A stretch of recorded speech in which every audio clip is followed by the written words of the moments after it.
2 a 3 exercícios em relação a exercícios que apareceram nas provas de 2021, 2022, tá?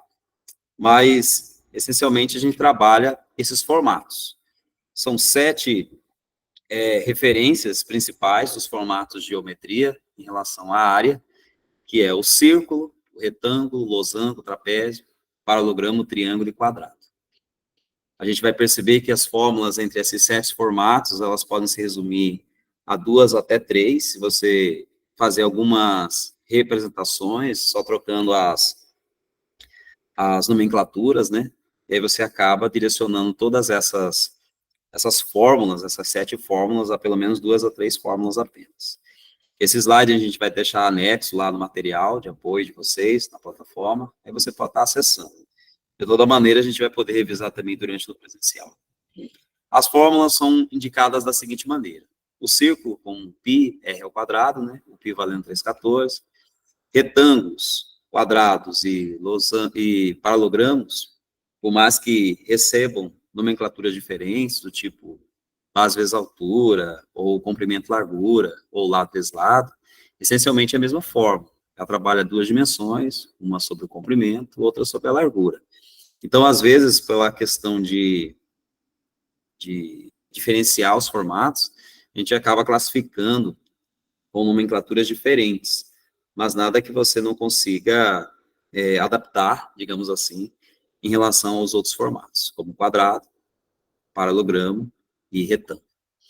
O trapézio, o losango e o triângulo, por mais também do mesmo comentário, sigam nomenclaturas diferentes, mas eles essencialmente trabalham com 2 dimensões, né, base e altura, e pega supostamente a metade desse valor, né? O triângulo supostamente pode ser entendido como a metade, a razão metade do retângulo, né, ou também do quadrado, ou também do paralogramo. Então, você tem base vezes altura sobre 2, tanto no triângulo, quanto no losango, só que aqui as nomenclaturas são diferentes, né, diagonal maior, diagonal menor, e o trapézio, com as suas duas bases, né, que são diferenciadas em base maior e base menor, pela altura sobre 2.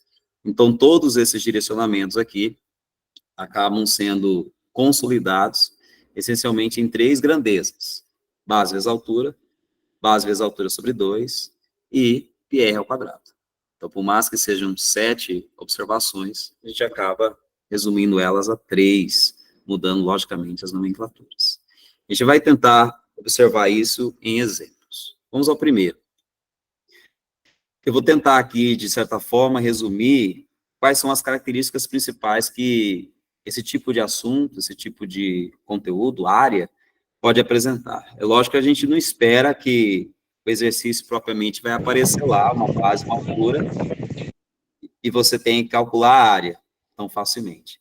Então, eu imaginei aqui na primeira parte do exercício, uma figura que supostamente não seja um formato que a gente está acostumado a fazer. Tipo, tem um triângulo, calcule sua área, tem um quadrado, calcule sua área, só para você ter uma noção que, às vezes, você tem que pensar nas peças que faltam dessa figura e retirar essas peças de alguma outra figura que você já conheça, que no caso seja o quadrado, o retângulo ou qualquer uma daquelas outras 7.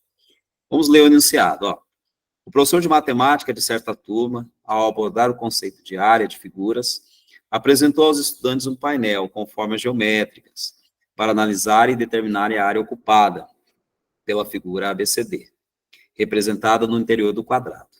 Após a análise, eles apresentaram a área da figura ABCD. Sabendo que B é ponto médio, aí pode grifar no material depois, se tiver impresso, que B é o ponto médio do segmento AE, já cabe uma, digamos assim, uma revisão nesse conceito, né? Ponto médio é um ponto que divide um segmento ao meio, e C é o ponto médio do EF. Qual foi a área encontrada pelos estudantes? O que eu quero tentar passar nessa figura?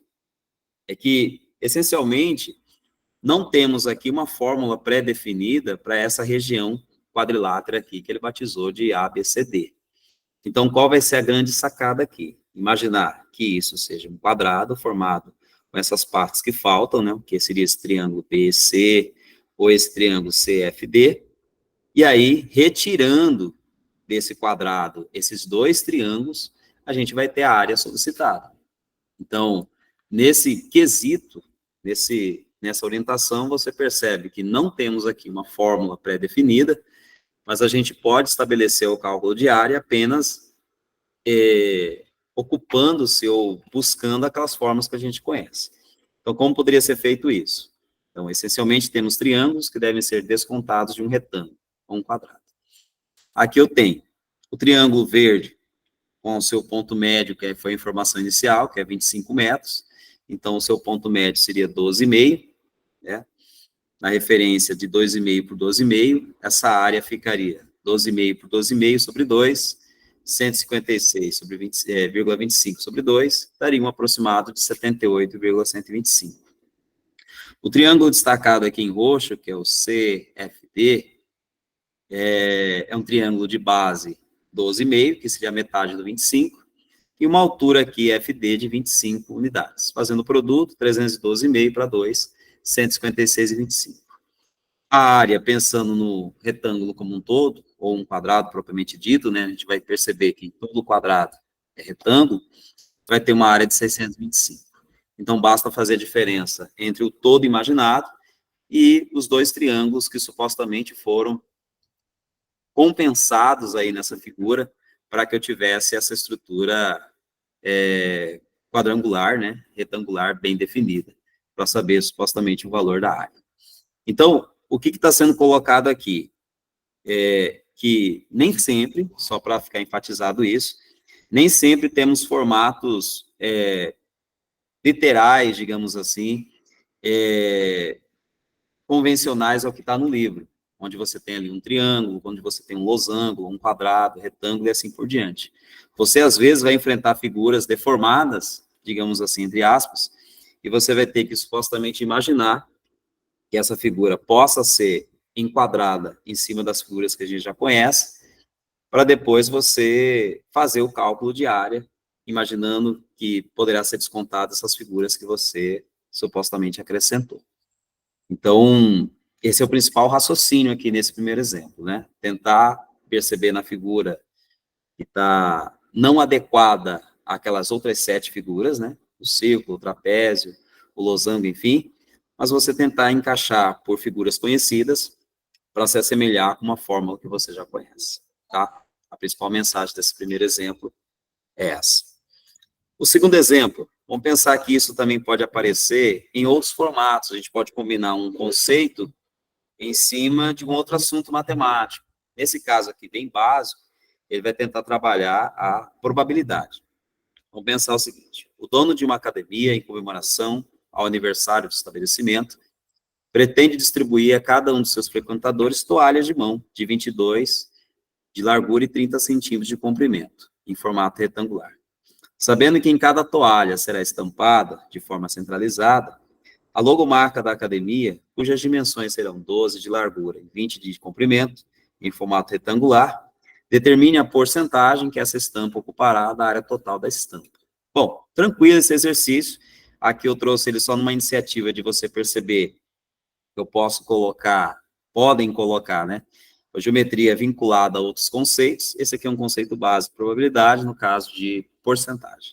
Então, como que você faz? Primeiro, determina a área da toalha, é um retângulo de medidas 22 e 30, isso você vai ter 660.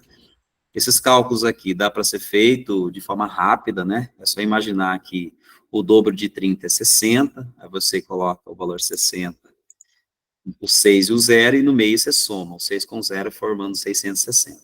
Então, tem umas técnicas aí de cálculo rápido que a gente vai passar também para vocês. Já as dimensões da estampa, que é 12 por 20, eu tenho aí um valor de 240. Como ele quer o percentual disso, você vai calcular um proporcional, que nada mais é do que a área da estampa, 240, para 660, que é o total. Isso dá em torno de 0,36. 0,36 em percentuais é 36 para 100, isso gera 36%. A principal foco desse segundo exemplo aqui é estabelecer uma conexão entre assuntos, no caso, geometria, vinculados a outros conceitos. Nesse caso aqui, porcentagem, tá? Vai ter essa mistura também em relação a certos assuntos. Podemos também apresentar, no segundo, terceiro exemplo, como que o conceito de área ou figuras, eles podem estar associados também a um sistema cartesiano de coordenadas. Nesse caso aqui, eu preferi pegar um exemplo básico de um paralograma e destaquei aqui as suas coordenadas. Dadas as coordenadas I, J, K e L, seguindo o 1 menos 3, 3 menos 1, 8 menos 1 e 6 e menos 3, qual quadrilátero será formado e qual é a sua área? Então, a primeira orientação é saber fazer as marcações em relação a esses pontos do cartesiano, né? Colocar ali, entendendo que o primeiro valor sempre é x, o segundo valor sempre é y, e depois estabelecer, após estabelecer nesse plano cartesiano, algumas medidas consideráveis. Se tratando aí de paralogramo, a gente está precisando aí de uma base bem definida e de uma altura, que nesse caso aqui, eu representei a base como a distância do I até o L. Aí a gente vai entender um pouco também de variação, o que seria variação, o professor Epsilon, no terceiro momento aqui, talvez ele comenta sobre as distâncias de pontos, né? Quando eu tenho uma distância num certo eixo, você pega o valor mais extremo à direita, menos o valor mais extremo à esquerda. Nesse caso aqui eu tenho em x o valor 6 e 1, cuja distância é 5, e na altura, que eu chamei aqui de JF, a altura ficaria na distância mais extrema acima na vertical, o menos 1, menos o valor mais afastado, abaixo, na vertical, no caso, menos 3. Entendendo bem essa variação, eu tenho 2 ali. Então, basicamente, eu tenho uma base e uma altura bem definida, a base 5 e a altura 2, eu tenho 10 unidades de área. Então, o principal recado a ser dito aqui no exemplo 3 é que eu posso construir uma figura num ambiente cartesiano para depois eu estabelecer alguma informação sobre ela. Nesse caso aí, estabeleci em formato de paralogramo, e então precisava ter bem definido uma base e uma altura para se conseguir saber a sua área, tá? Então, esses 3 exemplos, o primeiro, tentando construir uma figura para algo que eu já conheço. O segundo exemplo, básico, para você vincular a um outro conceito, percentual. E o terceiro, partindo do fato que você vai ter que construir isso no ambiente cartesiano para depois extrair alguma informação dali, tá? Esses são os 3 principais recados que podem ser passados em cima dessas 3 orientações, tá? Vem umas coisas um pouco mais elaboradas, como área do triângulo equilátero, ou área do hexágono regular, onde você faz aí, no caso, uma combinação de formatos para fazer uma superfície maior. No caso aqui, eu destaquei essa revisão breve, né, sobre a área de triângulo equilátero, para depois a gente comentar sobre a área do hexágono. Todo o hexágono, por exemplo, uma figura de 6 lados, ela tem 6 triângulos equiláteros. Então, necessariamente, a gente vai precisar dessa repetição dessa fórmula, né, que é a área do triângulo equilátero, é lado ao quadrado, raiz de 3 para 4, vai precisar dessa repetição 6 vezes, porque eu estaria ali agrupando 6 triângulos equiláteros. Eu coloquei em anexo aqui uma demonstração, através do Teorema de Pitágoras, né, como você pode encontrar a altura de um triângulo equilátero, que é raiz de 3L sobre 2, e estabeleci aqui a área, que nada mais é que a base vezes a altura sobre 2. Só que a base aqui, ela é L, e a altura é raiz de 3 sobre raiz de 3L sobre 2, e ainda dividido por 2. Então, essas demonstrações, elas ficam associadas, primeiro, à ideia do Teorema de Pitágoras, que a gente vai ter que revisar também, mas também estabelecida em cima de uma fórmula que já está inicialmente dada, que é o produto de 2 dimensões, base e altura, e a razão disso por 2, tá? Aí temos aqui um primeiro encontro a um exercício que foi cobrado no Enem 2021. O exercício consta o seguinte: existia um instrumento de percussão conhecido como triângulo, ele é composto por uma barra fina de aço, dobrada em um formato que se assemelha a um triângulo, com uma abertura e uma haste, conforme ilustra a figura 1. Essa haste aqui, no caso, você tem uma altura aqui estabelecida de 8 centímetros. Vamos obedecer essa figura 2. Uma empresa de brindes promocionais contrata uma fundição para a produção de miniaturas, de instrumentos desse tipo. A fundição produz, inicialmente, peças com o formato de um triângulo equilátero, de altura H. Então, a gente vai precisar daquela que fala lado raiz de 3 sobre 2, para determinar a sua altura, que nesse caso já está estabelecida como 8. Após esse processo, cada peça é aquecida, deformando os cantos e cortada com um dos vértices, dando origem à miniatura. Assuma que não ocorram perdas de material no processo de produção, de forma que o comprimento da barra utilizada seja igual ao perímetro do triângulo equilátero, representado na figura 2. Aí tem as aproximações, uma grande dificuldade do aluno que eu vejo é trabalhar com números decimais, tem técnica para a gente corrigir isso, tá? E aí ele quer dizer que nessas condições, qual vai ser o valor que mais aproxima da medida do comprimento da barra. Então, necessariamente, ele quer o perímetro. Como o triângulo equilátero aqui, ele apresenta todos os lados iguais, o perímetro é 3 L's. Então, o intuito aqui é descobrir o lado. Só que detalhe, ele não informou o lado, ele informou a altura. E a altura de um triângulo equilátero. Então, vai ser uma equação vinculada à ideia de lado raiz de 3 sobre 2. O que a gente está geralmente acostumado a fazer é apresentar o lado, aí você substitui e determina a altura.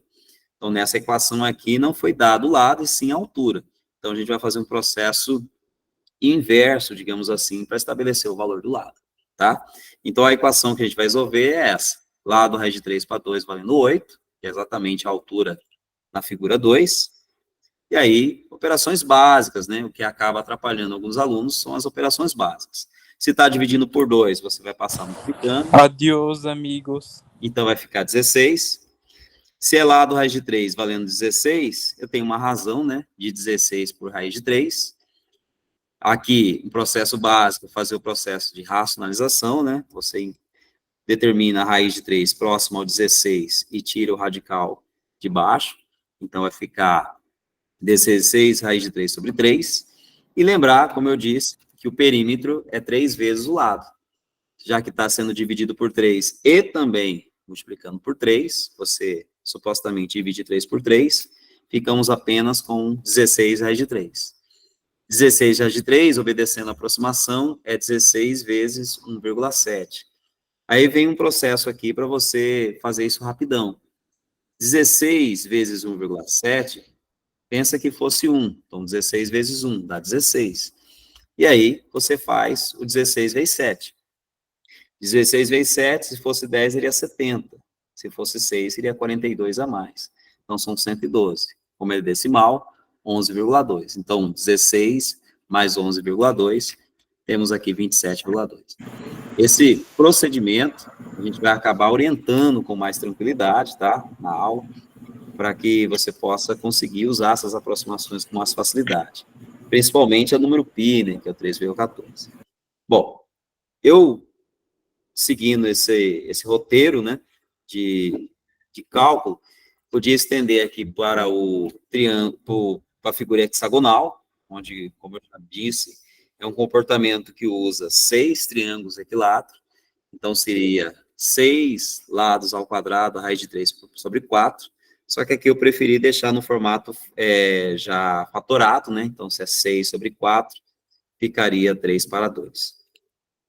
Seguindo, eu poderia usar esse direcionamento de 6 triângulos equiláteros para questões que combinassem teoria, no caso aqui, preferiu nesse exercício do Enem, Caderno Enem 2021, questão 148, ele combinou várias figuras aqui, triângulo, quadrado, retângulo, inclusive hexágono e círculo, e tentou fazer um comparativo entre as suas áreas.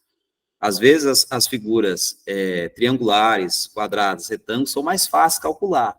Então, o que você tem que estar preparado é para figuras desse tipo, onde você vai ter que usar obrigatoriamente aproximações e acaba interferindo aqui na hora do cálculo, porque a questão do tempo é uma questão que tem que ser bem trabalhada. Você tem, digamos, pouco tempo para atender determinadas questões, então, cálculos do tipo com decimais, você tem que fazer isso um pouco mais rápido. Tudo demanda um treinamento, né? Preparei um pouco mais de exercícios aqui, seguindo essa estratégia, e veria geometria espacial, só que tentando respeitar o nosso combinado, né? Desculpa aí os outros professores. Eu me reservo nessa primeira orientação, deixando nos 3 primeiros exercícios, o principal base da nossa discussão. A primeira, tentar observar que não vai ter um brinde lá onde você vai ter simplesmente uma figura, que você pode propriamente já usar a fórmula, você vai ter que organizar isso com fórmulas que você já conhece, tentando criar uma nova. No segundo exercício, vai haver uma relação entre conceitos, isso é fato, a prova é toda ilustrada, né? Então vai ter muita tabela e muita geometria desenhada. E a terceira, pensar isso num ambiente cartesiano, tá? Bom, não dá para falar tudo, a gente tenta falar resumidamente, mas aí vou dar o espaço agora para os professores Marco e Epson comentar a aula de hoje, tá? Muito obrigado.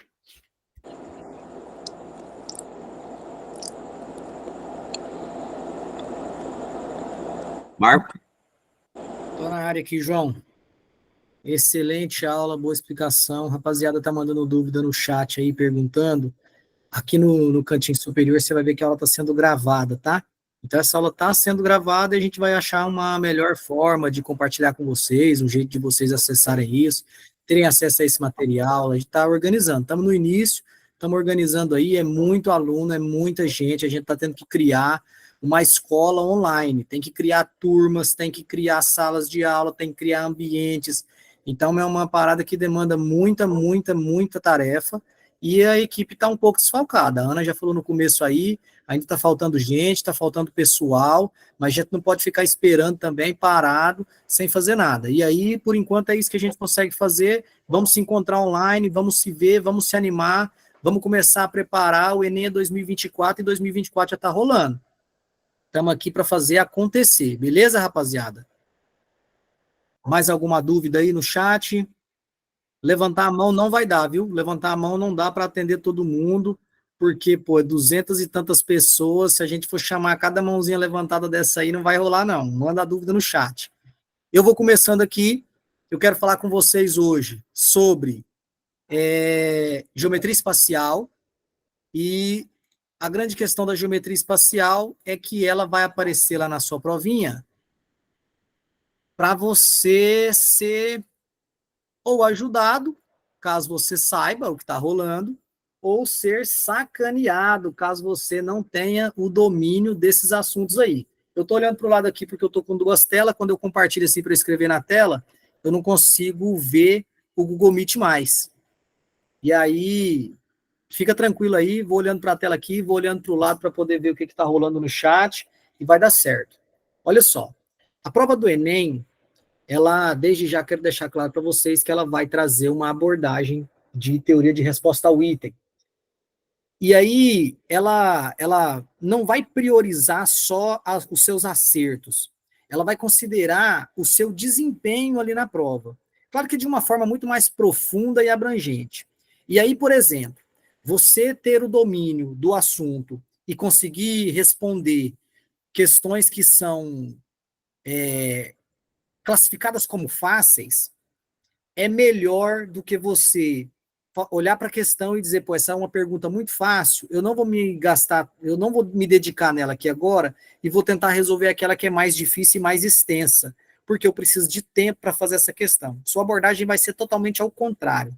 Sua abordagem na prova do Enem, ela deve ser, eu fiz a minha leitura da minha pergunta, e ela é uma pergunta fácil, responde, gasta ali os seus 2 minutinhos que você tem por pergunta e responde aquela pergunta. Leu e sabe fazer, mas sabe que vai demorar, vai gastar um tempo, você vai dar um jeito de ir lá e marcar essa pergunta. Pô, cheguei nessa pergunta, sei fazer, mas para eu fazer essa pergunta aqui, eu gasto um tempo, eu vou marcar, sei fazer. E aí eu preciso de tempo para poder fazer essa pergunta. E vou para a próxima. Se gasta tempo, eu não vou gastar tempo aqui agora, não. Eu vou terminar de fazer a leitura da minha prova e conhecer do que está me perguntando e saber do que está se tratando os assuntos da minha prova. Cheguei na pergunta, não faço ideia de como fazer. Vai ter perguntas assim lá, viu? A gente não vai conseguir falar sobre tudo. Então vai ter um momento que você vai olhar para a pergunta e vai falar, pô, não faço ideia. Aqui vai ser, mamãe mandou, aqui vai ser um chute. Você vai marcar lá, que você vai chutar. E as perguntas que você vai chutar, você pode chutar no final. Você não vai gastar tempo aqui pensando se tem perguntas que você sabe fazer. Você vai voltar lá onde você marcou sei fazer e vai fazer a pergunta. Isso não é só em matemática. Isso é lá na sua prova de português, na sua prova de geografia, na sua prova de história. Pô, cheguei num texto, demanda uma interpretação extensa. Tá confuso esse texto, não estou conseguindo resolver essa situação. Marca. Preciso de tempo para fazer isso aqui e vou para a próxima. E assim você vai se dedicar lá na sua prova. Isso por quê? Porque se, por exemplo, você faz com essa teoria de resposta ao item, você erra suas perguntas fáceis e acerta as perguntas difíceis, você vai ter um desempenho pior do que quem acertou as fáceis e errou as difíceis. Isso porque ele vai olhar para o seu resultado e vai falar, pô, esse cara, a pergunta que era facinha sobre prisma, ele não acertou. Falava desse assunto aqui a pergunta, era só calcular um volume, ele não acertou do cubo. Mas, lá na hora que tinha uma pergunta envolvendo um seno num tronco de pirâmide, ele sabia responder. Então, eu acho que ele chutou aquela do tronco de pirâmide e não sabe esse assunto de geometria espacial, ele não sabe lidar com volume, ele não tem esse domínio. E aí, seu desempenho vai acabar sendo prejudicado por esse vacilo. Então, olha só, 3 tipos de perguntas. Tem fácil, e aí você vai responder elas. Tem as médias, que você vai demandar um tempo, e aí, essa pergunta que é média, pô, às vezes você vai conseguir saber. Isso tudo vai depender da sua habilidade, do quanto você está estudando, do quanto você está treinando, e vai ter as perguntas que são difíceis. Nas que são difíceis, pô, você vai chutar de todo jeito, deixa para chutar depois do tempo, deixa para chutar lá na hora do desespero, lá no finalzinho, lá na hora que você já está ali concluindo aquela situação. Tá na tela aí, geometria espacial. A geometria espacial vai lidar com esses assuntos aí dos sólidos. E os sólidos, na maioria das vezes, eles vão estar todos associados com uma situação de volume, com a situação de área total, área da superfície, uma construção de uma caixa d'água, um reservatório. E aí, se está envolvendo volume e um reservatório, tem um assunto junto de capacidade. E aí você vai precisar lembrar, vai ter que praticar um pouquinho disso, a conversão de capacidade e volume. A capacidade, ela está vinculada ao litro. A capacidade é a noção do porta-mala do carro. Sabe quando vai ver uma propaganda de carro e tá lá, pô, o porta-mala desse carro é de 545 litros. Pô, os caras vão encher isso aqui de água, não faz o menor sentido. Mas isso está associado com a capacidade e não com o volume. O volume, ele vai vir com unidades métricas. Ele vai vir centímetro cúbico, metro cúbico, decímetro cúbico, milímetro cúbico. Então, lembrando sempre que, se é volumétrico, tem essa paradinha do cubo, tá? O cúbico, 3 dimensões, e aí, quando eu multiplico essas 3 dimensões, lá da regrinha de propriedade de potência, eu vou aparecer esse expoente 3. E aí, olha só, tá na tela aí a perguntinha lá do Enem 2020, olhando para esse resumo nosso, de geometria espacial, prisma, paralelepípedo, prisma regular, esse material vai ficar disponível para vocês, tá? As faces aí, material que o João Luiz estava falando ainda agora, o tronco da pirâmide, o tronco do cone. Esses que são redondos, a gente chama eles de sólidos de revolução. E é o cilindro, o cone, a esfera, são sólidos de revolução. E esses que são retinhos... Sua apresentação saiu. Compartilha novamente. Uhum. Já vou voltar lá. Não tá aparecendo na tela, não. Tá. Valeu avisar.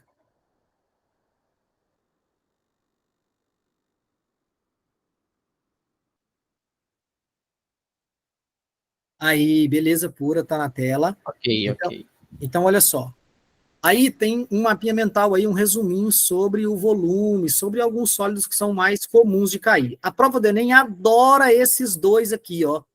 Cubo e paralelepípedo. Dominar esses dois sólidos vai te garantir ali 2 ou 3 perguntas tranquilamente. Se você vai folhear suas provas anteriores, você vai ver lá que cai pergunta sobre cubo, cai pergunta sobre paralelepípedo. E aí, de diversas formas, aparecem lá essas perguntas, esses assuntos. Olha só. Em uma das 7 maravilhas do mundo moderno, é o templo de Kukulcán, localizado na cidade de Chichén Itzá, no México. Geometricamente, esse templo pode ser representado por um tronco reto de pirâmide de base quadrada. E olha só, a provinha gosta de te sacanear, viu? Lá não tem essa imagem, não. Quando você pegar seu caderninho de prova 2020, ele não vai ter essa imagem, não. Eu que lancei aqui para poder facilitar a gente entender que se ele está falando de um tronco de pirâmide, é um esqueminha desse aqui, ó, tronco de pirâmide, ó. tronco de pirâmide. E aí envolve o cálculo do volume, envolve a superfície, ela tem ali formas de figuras planas, tudo mais. Mas olha o que ele quer saber. As quantidades de cada tipo de figura plana que formam esse tronco de pirâmide são. Então, olha aí, ele não quer saber o volume, ele não quer saber nada, ele quer saber se você conhece de forma, ele quer saber se você sabe o que é o tronco reto de pirâmide de base quadrada. Pô, se é o tronco reto de pirâmide de base quadrada, é uma parada mais ou menos assim, ó. Lá na sua prova não vai ter imagem, mas você sabe da sua memória que é um quadrado inferior, um quadradinho superior. E aí, se na minha prova tá lá, para eu poder ter que marcar quantos quadrados tem, eu vou precisar marcar um quadrado superior e um inferior. Letra C, 2 quadrados. Letra A, 2 quadrados.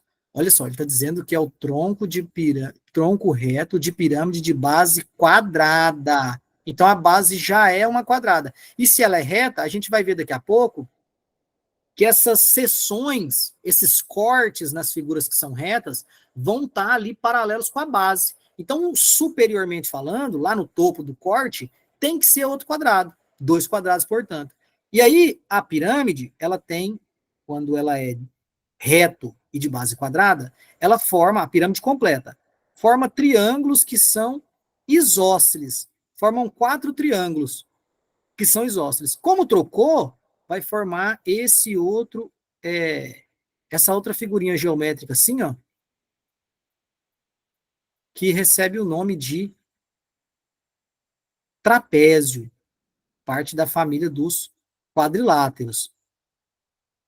E aí esse trapézio na pirâmide, ele vai ter uma propriedade que ele é isósceles. Esses dois lados aqui são congruentes, têm o mesmo tamanho, e esse topo, que a gente chama de base menor e base maior, serão todos paralelos. Sendo assim, o que a gente vai marcar lá na provinha, letra C, 2 quadrados e 4 trapézios isósceles. Um trapézio para cada lado do quadrado que é base e do quadrado que é topo da minha provinha. Perguntinha super fácil, sem cálculo, só uma análise, quer saber se você conhece a imagem, quer saber se você conhece a figura, e aí é por esse caminho que a gente vai atacar a prova do Enem. Pô, ele está falando de quê nessa pergunta? O que é que ele quer saber aqui? O que eu preciso ter de conhecimento para eu poder resolver essa situação? Precisou fazer conta? Não tinha conta para fazer. Enfim, só conhecer os termos e do que se trata essa situação. Vamos avançar? O tempo ruge e tem aí essa outra perguntinha, ó.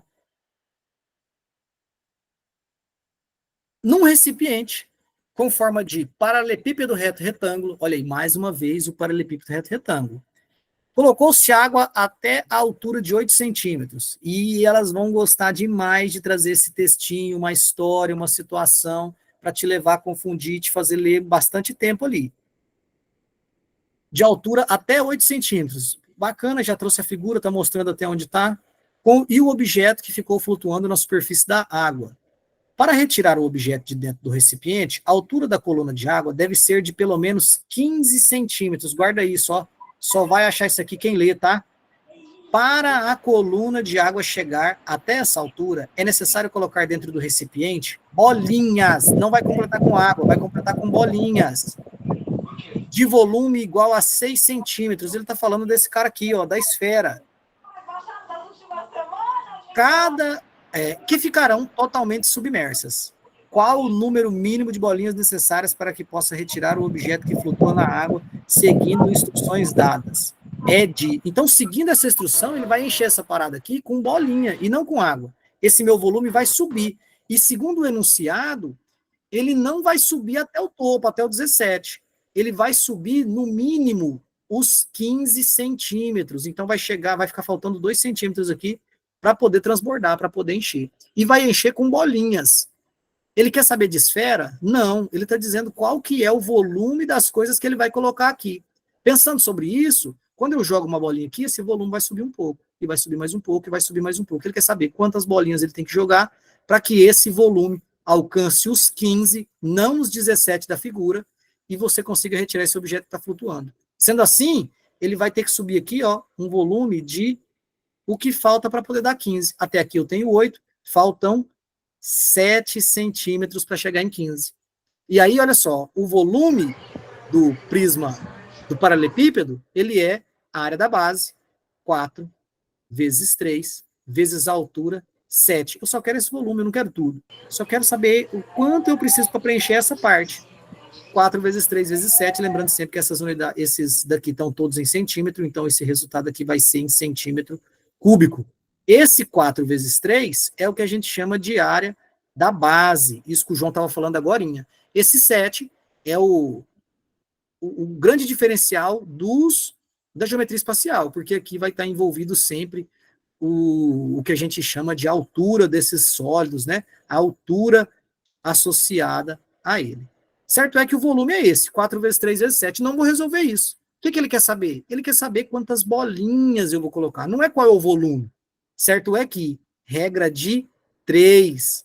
Outra ferramenta fantástica lá para sua prova do Enem, viu? Regra de 3. Regra de 3, para quem não está ligado nisso ainda, vocês vão ter oportunidade de saber isso mais a fundo, mas a gente conhece 4 valores, e, na verdade, eu preciso de 4 valores para ter uma regra de 3, dos quais eu conheço 3. E aí essa regra de 3 é uma associação do seguinte modo: uma bolinha, vou chamar de Bzinho, ela tem 6 centímetros cúbicos de volume. Quantas bolinhas eu preciso? X, então, é o valor que eu não sei, para que o meu volume seja esse. 4 vezes 3 vezes 7 centímetro cúbico. Aí a regra de 3, como o meu estudo aqui é para verificar a primeira coisa que a gente faz, se eu tenho grandezas que são diretamente ou inversamente proporcionais. E a pergunta é, se aumenta o número de bolinhas, o volume aumenta? Aumenta o número de bolinhas. O meu volume também aumenta? Aumenta. Então, eu tenho grandezas que são diretamente proporcionais, multiplico cruzado. X vezes 6 tem que ser igual a 1 vezes o meu volume, 4 vezes 3 vezes 7 centímetro cúbico. Eu vou deixar aqui o centímetro cúbico, porque você vai ver que essa unidade de medida vai desaparecer. X, então, tem que ser 4 vezes 3 vezes 7 centímetro cúbico, dividido, fazendo a equação, né? Está multiplicando, passa para o outro lado, dividindo, 6 centímetros cúbicos. Pô, centímetro cúbico, vai embora. O que eu vou ter aqui é um resultado unitário, eu vou ter quantidade de bolinhas. E aí, olha que bacana, 4 vezes 3, isso dá 12. E aí, 12 é divisível por 6. Eu consigo simplificar o 6 com esse meu 12, sabendo que aqui dá 2. Sendo assim, o nosso x ele vai ser igual a 14. X, então, o número de bolinhas igual a 14. Você vai lá e vai marcar a letra A. Perguntinha média. Muito assunto envolvido. Tem que saber sobre volume, tem que entender o texto, tem que manjar um pouquinho da proporção. Porque eu poderia também vir aqui, encontrar o volume e depois fazer a divisão, que vai se resumir nisso, né? Pegar o volume e dividir pelo número de bolinhas, para chegar no meu 14. Se eu não manjo que eu vou precisar de quantas bolinhas e não do volume, eu gasto tempo fazendo conta à toa, porque eu vou ter que fazer um 4 vezes 3, que dá 12, 12 vezes 7. 12 vezes 7 é uma conta fácil de fazer. 7 vezes 2 é 14, 7 vezes 10 é 70. 70 com 14 é 84. Só que depois eu tenho que dividir por 6. E aí, às vezes, essa divisão por 6 não é tão fácil, porque passa do 60, passa do que a gente está habituado, passa da tabuada. Beleza? Então, olha só, não é toda conta. Por vir uma multiplicação, vou sair multiplicando. Entende onde você quer chegar, entende que situação você está se tratando, para daí sim você conseguir adotar a melhor estratégia para poder ganhar tempo e ser assertivo na sua prova. O que a gente quer é que vocês tenham isso. Habilidades para poder serem assertivos na prova e fazerem isso de forma eficiente, gastando a menor quantidade de tempo possível. Isso vocês vão fazer como? Como a gente vai chegar nesse lugar? Praticando. Vocês precisam praticar, precisam estudar, precisam estar enriquecendo essas habilidades dos senhores. Tem um outro exercício, um que é difícil, está mais para baixo aí na apresentação. Eu não vou me ater a ele para poder não pegar o tempo do professor Edson, um textinho pequenininho, mas vai ser uma questão que vai envolver ali escala, volume, escala volumétrica, capacidade, associação entre capacidade e litro. Então, é um exercício que é difícil, envolve muitos assuntos. Dá para fazer? dá para fazer, mas precisa estar com a habilidade em dia, e é o tipo de pergunta que você vai deixar para depois. Peraí, o cara está mandando uma situação, não em volume, mas sim em litro, e um esquema comparando com um desenho, trazendo a escala, peraí, eu vou daqui a pouco eu volto aqui, deixa eu fazer os outros, daqui a pouquinho eu ataco esse exercício. Esse material vai estar disponível para os senhores, tá? Foi um prazerzão falar contigo, deixa eu dar uma olhadinha no chat aqui. 12 é divisível por 6, é isso mesmo, Giovana. Sobre o chat, a lista de chamada, tá aí a listinha de presença, não deixa de marcar, rapaziada, vai lá no chat, é um Google Forms, rapidinho você vai preencher, colocar lá seu e-mail institucional, explicar lá, responder o que está sendo demandado lá, muito importante, a gente precisa do engajamento dos senhores, esse projeto só acontece porque tem público, e vocês precisam manifestar lá que estão aqui, estão indo para cima, estão querendo, e a gente está querendo, a gente está na pegada, estamos aqui para ajudar vocês, mas precisa ter essa contrapartida para quando é público, né? O governo precisa olhar e falar, pô, tá tendo resultado, a molecada está engajada, os professores estão conseguindo falar com os meninos, está sendo produtivo, está trazendo resultado. Beleza? Mais alguma duvidazinha para lançar no chat aí para eu responder? Quer perguntar mais alguma coisa? Já vou chamar aí o professor Edson para poder dar continuidade aí no assunto, para a gente tentar terminar dentro do tempo. Às vezes vai passar aí mais um pouquinho, uns 5 minutinhos, uns 2 minutinhos. Tem paciência aí, a gente está começando agora, estamos todo mundo aprendendo, vai dar certo. Ou, quem perguntou aí se vai ter presencial sim, a gente está se organizando, já chega o presencial. As gravações vão ficar aí no Classroom. De um jeito ou de outro, essas gravações vão estar disponíveis, as turmas ainda não estão criadas, não está tudo pronto, mas já fica tudo pronto, e aí fica tudo disponível, vai estar tudo à mão de vocês, as listas, os assuntos, os materiais, os exercícios, as resoluções, aulas gravadas, um lugar para a gente poder trocar ideia, para você abrir na volta do dia, mesmo não estando online, e mandar sua dúvida. Estamos aqui para ajudar vocês, viu? A gente quer que vocês tenham um bom resultado e um desempenho mais que satisfatório. Beleza? Chega aí, professor Edson, são seus. Valeu, rapaziada. Vamos lá, galera, vamos animar aqui essa aula, né? Chegamos já na parte final aqui da geometria. Vamos falar um pouquinho de geometria analítica, né? Então, vamos ver aí o que é geometria analítica, né? Rapidinho. E aí vocês vão ver que a geometria analítica não tem nenhum segredo, né? E o Enem gosta dessa parte da geometria. Então, vamos lá, eu vou compartilhar aqui. Todos estão me ouvindo, né? Ok? Feitinho, Edson, dando para ouvir tranquilo. Ok, valeu, obrigado, Marcos. Tranquilo. Vou Vai ouvir compartilhar certinho, professor. Ok, obrigado. Vou compartilhar minha tela aqui. Eu vou ter que sair um pouquinho, então eu não estou acompanhando o que está acontecendo lá na live. Então, caso a minha apresentação não apareça, aí vocês me avisem para eu voltar com ela. Então, coloquei para vocês aqui que a geometria analítica tem como principal objetivo descrever objetos geométricos utilizando o sistema de coordenadas no plano cartesiano, né? Então, a geometria ela vai descrever aí os objetos dentro de um sistema, e esse sistema nós chamamos de plano cartesiano.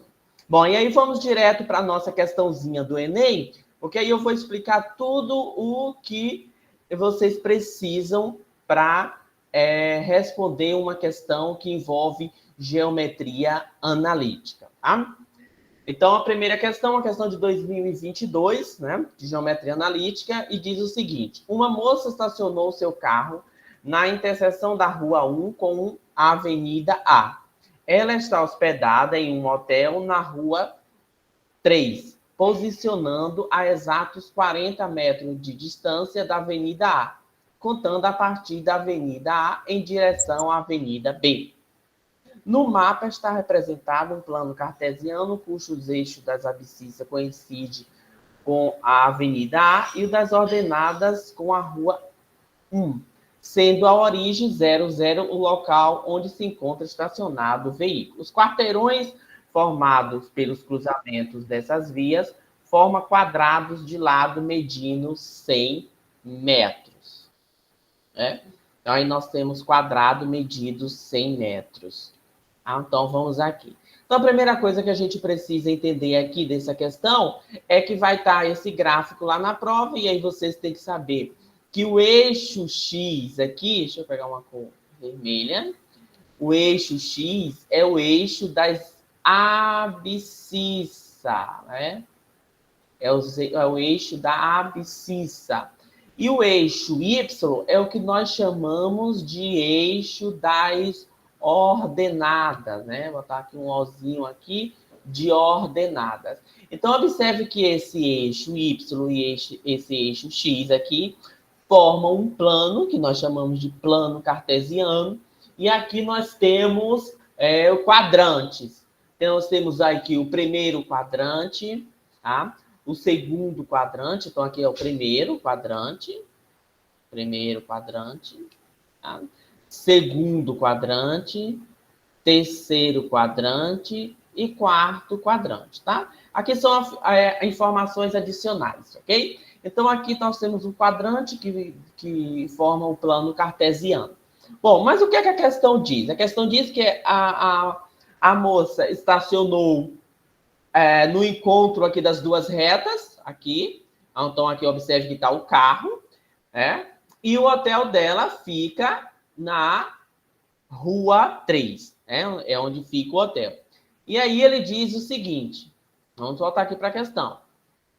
Posicionado a exatos 40 metros de distância da Rua A, contando a partir da Rua A em direção à Avenida B, tá? Então, essa informação aqui é que vocês precisam interpretar dentro da questão. Então, posicionada a exatos 40 metros da Avenida A, contando a partir da Avenida B, em direção à Avenida, contando a partir da Avenida A, em direção à Avenida B. Então, como ele disse que é em direção à Avenida B, e a Avenida B está aqui embaixo, olha, deixa eu apagar aqui esse 3, que tá? Então, a Avenida B está aqui para baixo, então, nós vamos contar 40 metros aqui para baixo, ok?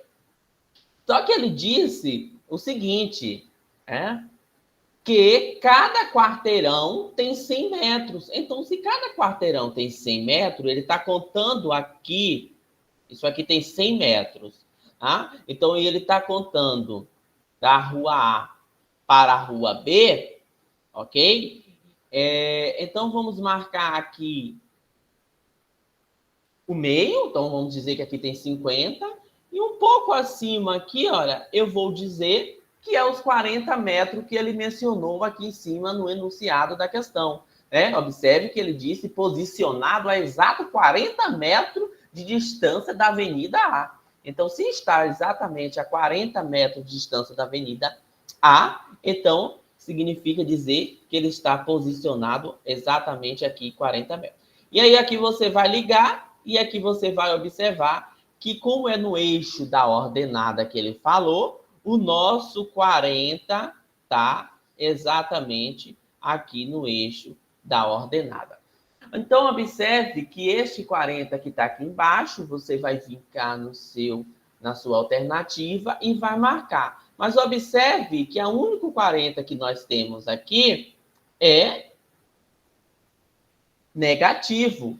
Ou seja, por que é negativo? Porque ele está aqui no quadrante negativo, está para baixo aqui. Então, está marcando no eixo descendo, no quadrante negativo. Então, para baixo. Então, como está descendo para baixo, aqui, então aqui é menos 40. Então, tem que se atentar exatamente a essa observação, tá? Então, a ordenada do ponto que apresenta a localização do hotel. É isso que ele pede, a ordenada. Então, a ordenada é a ordenada 40, que está aqui posicionado, e é menos 40. Então, observe que é uma questão de geometria analítica, bem tranquila. Então, são questões que vocês não podem errar no Enem. Observe que essa questão, para a gente conseguir resolver, foi exatamente interpretação. A gente teve que interpretar que o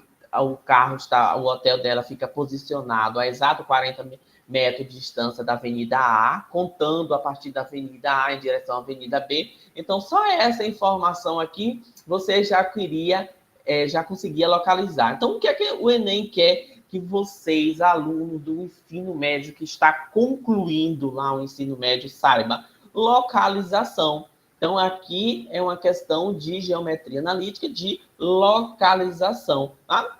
Então, é isso que eles querem que o Enem, aqui a questão quer que você responda. Ok? Bom, vamos para uma segunda questão, não tão nova, né? Uma questão de 2010, assim, mas às vezes quando essas questões estão esquecidas, elas voltam a cair no Enem. Então, observe que este gráfico aqui desta questão é geometria analítica, mas observe que tem 3 dimensões. Olha, o eixo X, está aqui o eixo X, se vocês observar, está aqui o eixo X, tá? Aqui está o eixo Y, tá? E aqui está o eixo Z, tá? Então, nós temos aqui agora um plano tridimensional. Ele tem 3 dimensões. Tem a dimensão do eixo X, do eixo Y e do eixo Z. Então, a gente está acostumado com um plano de 2 dimensões, o Y e o X, né? Abscissa e ordenada. Então, já aqui, ele vai ter um plano tridimensional com 3 eixos, tá? E ele diz o seguinte, ó, o foguete foi lançado ao marco zero de uma estação após alguns segundos atingindo a posição. Observe que como é o eixo, é um plano com 3 dimensões. Então, aqui você vê que o primeiro é o valor de X, tá? Valor de X. Segundo é o valor de Y. E o terceiro é o valor de Z. Então, aqui são as coordenadas, onde é a posição que o foguete atingiu no espaço, conforme mostra a figura. As distâncias estão medidas em quilômetros. Ok. Então, o que ele pede agora? Então, vamos ver o comando da questão. Então, ela vai lhe dar um comando que é o que você tem que fazer. Considerando que o foguete continuou sua trajetória, então aqui é o comando. Então, o comando é o que você tem que fazer. Mas se deslocou 2 quilômetros para frente no eixo X. Então, a questão já está lhe dizendo o que você tem que fazer. Desloca 2 quilômetros em direção ao eixo X. Bom, quem é o eixo X? Então, aqui é o eixo... Aqui é 6, né? 6 e o 7. Tá? Então, se é o eixo X, é o primeiro aqui. Então, deslocou mais 2 quilômetros. Que é para frente, então deslocou mais 2 quilômetros. Mais 2 quilômetros. Agora, 3 quilômetros para trás na direção do eixo Y. Então, se é 3 quilômetros para trás do eixo Y, então é menos 3, né? Eu vou para trás, menos 3. Então, aqui, ó, 3 quilômetros para trás do eixo Y. E 11 quilômetros, né? 11 quilômetros para frente, em direção ao eixo Z. Então, aqui agora, mais 11 em direção ao eixo Z. Então, é isso aqui que ele está dizendo, que você tem que fazer. Então, o foguete atingiu a posição. Então, que posição esse foguete vai atingir? Então, 6 e 2, 8. 6 menos 3, 3, né? Então, observe que aqui nas alternativas, ó, 8, 3. Então, você já descarta a letra A, você já descarta a letra C, você já descarta a letra D, e aqui você já descarta a letra E, né? Então, ali vai sobrar a alternativa letra B, né? 7 e mais 11, 18. Então, o foguete atingiu a posição 18. A posição da coordenada 8, 3, 18. Tá? Ok? Então, observe que é uma questão de geometria analítica, né? Bem tranquila. É uma questão de interpretação. Então, não envolvia cálculo, não envolvia nada muito complexo. Então, duas questõezinhas bem tranquilas, que vocês não podem errar, porque como vocês, as questões tranquilas, né, são questões de nível fácil, então, se vocês erram, a nota de vocês tende a cair, ok? Então, observe que essas duas questões de geometria analítica foi mais uma questões de localização em plano e de interpretação para conseguir resolver. Então, lembrando que nós temos também um plano tridimensional, com 3 dimensões. Então, caso caia alguma questão que envolva 3 dimensões, vocês já estão familiarizados. Então, observe que é o X, Y e o Z. Então, aqui você está trabalhando em 3 dimensões, 3D, ok? E quando cair um plano com Y e X, você estará trabalhando com 2 dimensões, é o 2D, né?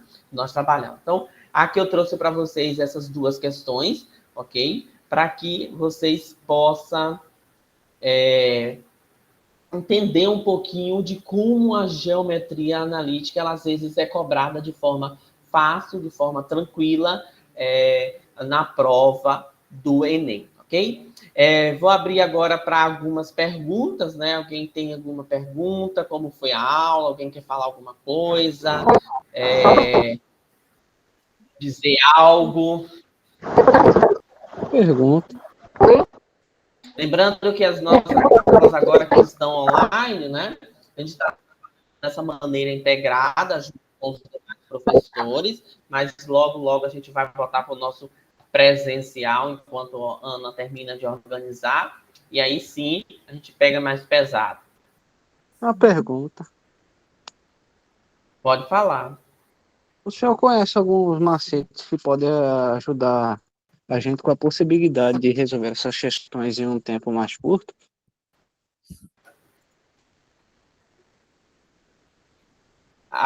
Macete, vamos lá. Algum professor tem macete? Bom, no meu caso, assim, eu não gosto de falar macete, porque vocês têm que conhecer o conteúdo, têm que saber do que se trata, do que está falando a questão. Algumas questões, sim, nós temos macete e a gente passa para vocês dentro das nossas aulas.